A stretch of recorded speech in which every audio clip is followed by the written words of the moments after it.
Hi friends, Marcia Beauchamp here. I've been thinking lately a lot about rights that we have as Americans, rights to freedom of conscience, rights to freedom of speech, rights to freedom of expression in other ways.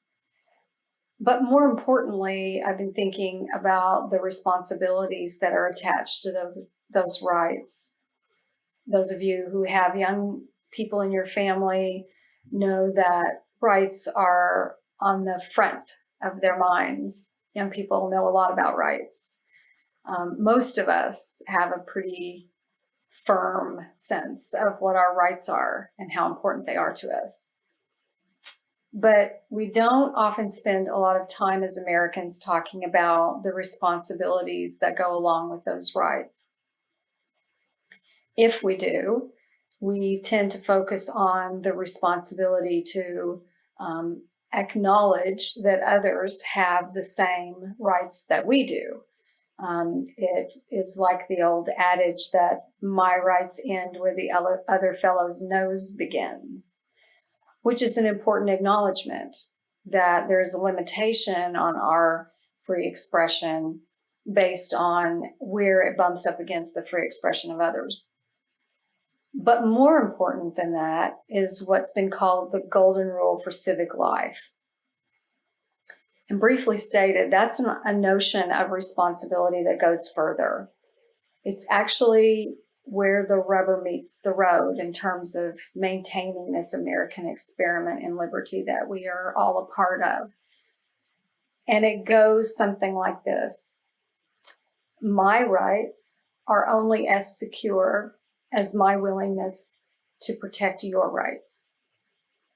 My rights are only as secure as my willingness to protect your rights.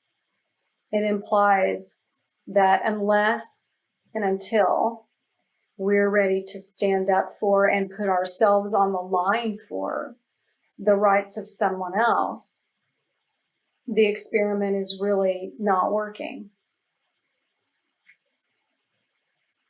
And I would go a little further and say that this is most meaningful when we consider what it means to protect the rights of people that we disagree with or people that we otherwise have no real connection with in our daily lives.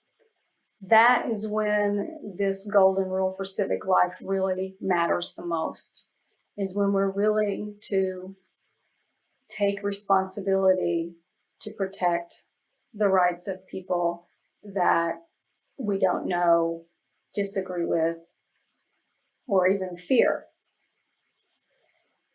So that's my call to all of us to think deeply about the relationship between freedom and responsibility and how crucial it is that we hold those two things together, especially in a time like this.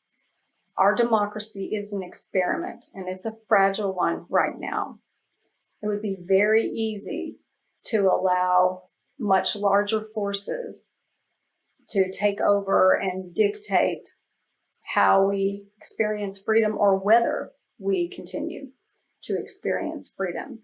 We all have to take responsibility for ensuring that our American freedoms are intact, each one of us, every day.